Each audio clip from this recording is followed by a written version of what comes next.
This is the Klamath River, running through the states of Oregon and California. And these are the 4 hydroelectric dams which were built along a 250-mile stretch of it. For over 100 years, the water flowing down here has generated enough electricity to supply up to 70,000 homes through 4 hydroelectric dams, as well as provide water for nearby farmers to feed their crops. But rather than expand these dams to provide more energy and help for agriculture, local authorities are in fact starting the biggest dam removal operation in America's history, and soon all these dams will be gone.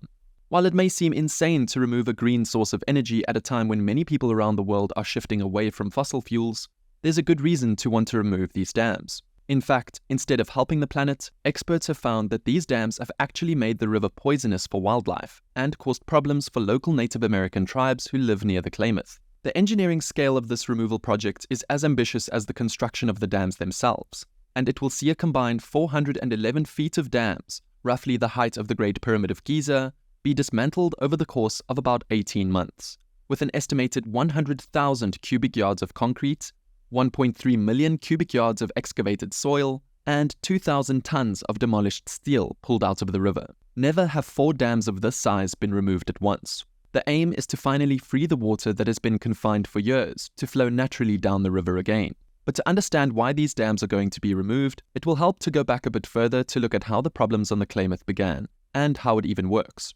First, dams like we see on the Klamath generate electricity by essentially walling off a large amount of water, usually in a lake or a man-made reservoir, and stopping its natural flow. Instead, water rushes down huge pipes within the dam and pushes through turbines. These turbines spin a generator, which produces a green and constant source of electricity. The 4 dams on the Klamath were built for this exact purpose between 1918 to 1967, and until recently were managed by PacifiCorp's Klamath Hydroelectric Project. The aim was to build 7 earth and rock-filled dams to light the towns and generate electricity for the farms, mines, and mills of California's far north and Oregon beyond. And over the course of a few decades, the East Side, West Side, J.C. Boyle, Copco 1 and 2, Fall Creek, and Iron Gate hydroelectric plants were constructed by damming off the water flowing down the Klamath. Each dam contained 12 turbines each, all providing a reliable source of power for the region, while the Iron Gate Dam stood as the tallest and most ambitious project. The initial aim was that the dams would provide both a clean source of energy, while the Klamath River would still be an area of natural beauty, with the hydroelectric project maintaining around 20 recreational spots along the river. The dams have also allowed for water to be diverted away from the Klamath to provide irrigation for fields run by farmers in the region. And while the dams did provide a good amount of electricity and water for farms, they were not without their drawbacks. Things become rather awkward when we consider the fact that the river had a natural biodiversity before the dams were built, and they exist on land that was inhabited and considered sacred by Native American tribes. In fact, one supporter of removing the dams even described the situation as like performing an operation on a sick patient with clogged arteries, and if the river was like an artery, the dams would have been responsible for clogging it. Today, the Klamath River drains its water from a worryingly drought-stricken basin, which covers Oregon and California. But a big consequence after the construction of the dams was that they increased both the temperature of the water in the Klamath, and the combination of fertilizer runoff into the stagnant water resulted in large amounts of algae beginning to bloom in the river. While this may not seem like an issue at first, the algae produced toxins and bacteria harmful to salmon in the river that killed off entire populations in the river multiple times. At its worst, it was estimated in 2002 that this was responsible for killing an estimated 68,000 salmon in the Klamath. Not only did the dams play a big role in causing algae to build up, they also blocked the natural migration pattern of salmon trying to swim up the river, preventing the fish from reproducing. And this has caused issues for Native American tribes who made a living from the river, such as the Yurok, Karok, and Hoopa people, who've established themselves around the basin for thousands of years, but have had their livelihoods impacted by the construction of the dams, which have both blocked off the salmon and prevented these tribes from fishing them. In fact, it's not only a case of damaging a source of food, but salmon are considered culturally sacred by the Yurok and Karok people. Local authorities in the area try to address the issue by cutting off irrigation channels to farmers to leave more water for the salmon. But this also caused problems for farmers and ranchers, and this move led to protests in which members of the public passed buckets of water to feed a dried-up irrigation canal until the American government agreed to divert more water to the area. So, the existence of the dams has been quite controversial for a lot of people, leading to years of campaigning by local native and environmentalist groups to have the dams taken down. But removing the dams wasn't something the owners instantly agreed to. 2022, since there were concerns that demolishing them would also impact on local farming and tourism trades who used the dammed water for work and recreational purposes. But after years of debate and protest, the company finally agreed the time had come to remove the dams and begin restoration work on the river. In 2010, the Klamath Basin Restoration Agreement was announced, which aimed for a compromise in protecting the environment and rights to fish for native tribes, while farmers would still have access to water. The funny thing is, though, that quite frankly, the main reason these dams are being removed is because of the expiry of the operating licenses, typically issued for 40 to 50 years. When this happens, the conditions for renewal often require owners to address the dam's impacts to the environment, water rights to the local indigenous nations, as well as to address any safety and maintenance issues. And after first trying to relicense the dams in the early 2000s, Pacific Corp agreed to remove them in 2010 to avoid the cost of building fish ladders that would have been required to help salmon swim upstream. In the end, the growing protests, along with the hundreds of millions of dollars in federally mandated updates, meant that paying the required $215 million to help finance its demolition was actually the cheaper option. And in November 2022, the Federal Energy Regulatory Commission gave their final stamp of approval for this to go ahead, reinstating access to more than 300 miles of habitat for salmon and improving water quality. By demolishing the dams, more than native tribes hope that the warm water pools and algae buildup caused over the years will be cleaned up by a free and fresh water flow, while natural spawning areas for salmon to reproduce will become opened back up. As much as 80% more Chinook salmon could return to the Klamath River Basin in the next 30 years, and ocean salmon harvests could increase by up to 46% as well. And this brings us to exactly how will these dams be removed. The first thing planners considered was how to rebuild an ecosystem harmed by the dam's construction. As whole areas of trees went underwater after the dams were built,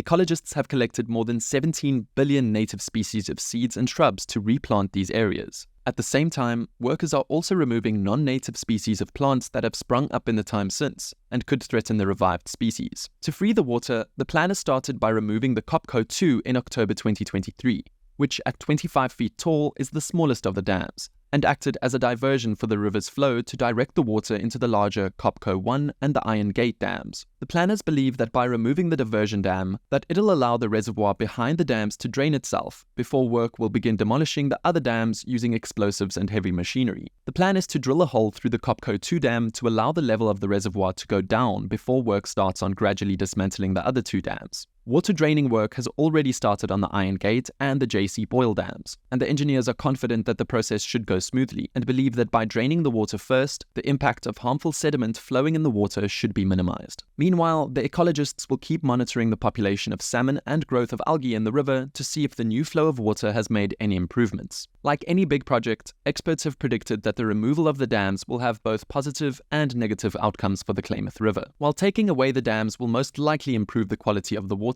and allow a damaged ecosystem to restore itself if the warm water pools wash away and salmon can swim freely, opponents to the idea have argued the reservoirs behind the dams are important to surrounding communities because they provide clean and affordable energy, tax revenue, recreational opportunities, and waterfront property values that will potentially vanish once the dams are taken away. Residents in the neighborhoods surrounding the dams had voted overwhelmingly over the past decade in favor of keeping the dams in place because of the benefits they offer and the potential for dam removal to create problems with flooding and the release of sediment that has been storing up for years. Some engineering experts have also predicted that removing the dams won't necessarily improve water shortages in the area, as over the years, bad droughts have been more responsible for water loss rather than the dams themselves. And it's worth remembering that dams don't necessarily take water away from a river, but instead influence its direction. And while removing the Klamath dams will help the river back to its natural flow, it won't really add any more water to it, since that will be dependent on how much it rains. While the project has been progressing since the start of the Kopko 1's removal, environmentalists have realized one difficulty will be how to relocate a total of 600 lost river and short-nosed suckerfish, since these are endangered species.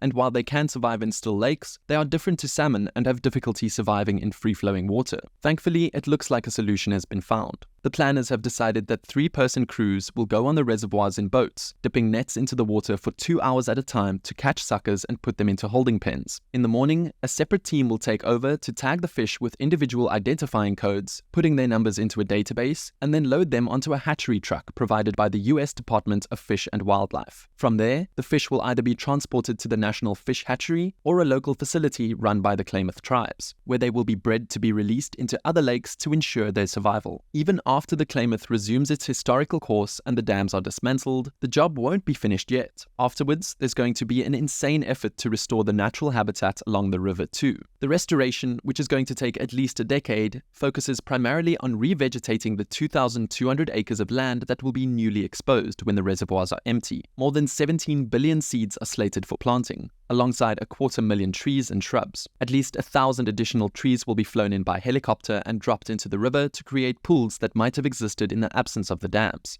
for bugs to gather and fish to feed too. These dam removals, although somewhat rare, with only 2,000 dam removals having been removed since 1912, are becoming more likely, with nearly half of these demolitions happening in the last decade alone. This is mostly due to age, because the 92,000 dams that the US has are quite old. Their median age is around 57, while their design lifespan is usually 50 years. So, for the same reasons as the Klamath Dam removal, the expiration of operation licenses has become a powerful tool for re-evaluating whether the benefits of maintaining a dam outweigh the costs, and if it should be relicensed. For the most part, it seems like they shouldn't be, as climate change has caused the power that dams can generate to plummet. On every continent, including the US, droughts have led to reservoirs dropping below levels required for the maintenance of hydroelectric production. For example, the Hoover Dam, which holds the US's largest reservoir, has faced a 25% decrease in its hydropower capacity. But at the same time, big hydropower accounts for 9% of total US renewable electricity generation, and about 6% of total US electricity generation. So it's not an easy thing to replace. But anyways, there's a lot more work to do. Time will tell if the removal of the Klamath dams will spell as much success as it's hypothesized, but hopefully in the end, the Klamath River will be restored. Thank you for watching, and I'll see you in the next one.